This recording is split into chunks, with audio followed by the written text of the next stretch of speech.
Now Ed Steers, too, joins the ranks of Lincoln historians who have worked assiduously and successfully to separate fact from both fiction and folklore. Indeed, once again, as he has accomplished so many times in the past, Steers redirects our attention to seminal questions concerning Lincoln's life. Now, he permanently answers nagging questions with brilliant analysis and welcome clarity, using the full spectrum of evidence and facts. Joseph Guerrera, Lehigh Valley Heritage Museum, Allentown, Pennsylvania. Preface.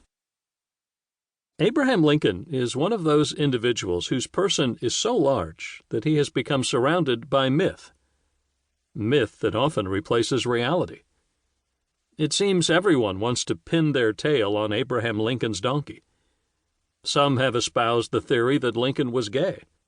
Those with multiple endocrine neoplasia 2B and Marfan syndrome believe Lincoln suffered from these maladies, thereby giving greater acceptance to them. Lincoln's melancholia or depression suggests that chronic sufferers of depression might look to Lincoln to see that greatness is not immune from such sadness.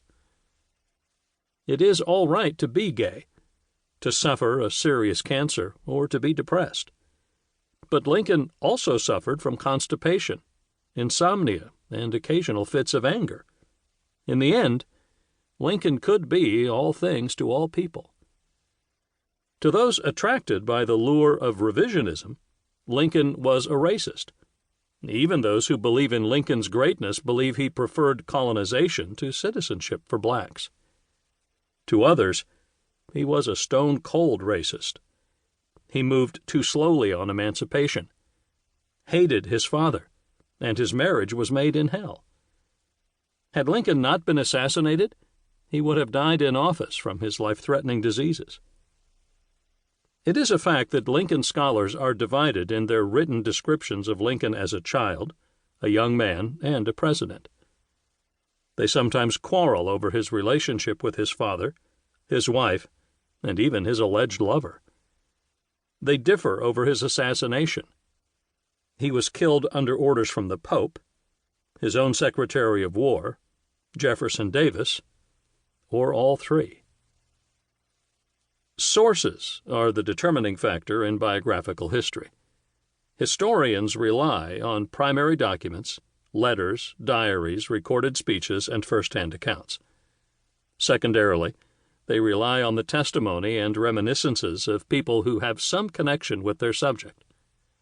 Often, these connections are close, while in other instances they are separated by many years, relying on memory or on secondary sources, what the law refers to as hearsay. The further one gets from the subject in both time and place, the less reliable the testimony becomes. And yet, in many instances, it is our only source of information. In Lincoln's case, we have a collection of documents covering much of his life, known as the Collected Works of Abraham Lincoln, edited by Lincoln historian Roy P. Basler. We can rely on this collection in assessing Lincoln since it is generated by Lincoln. Second, we have several primary documents accumulated in courthouses that deal with the everyday life of the Lincoln family that have been published in secondary sources.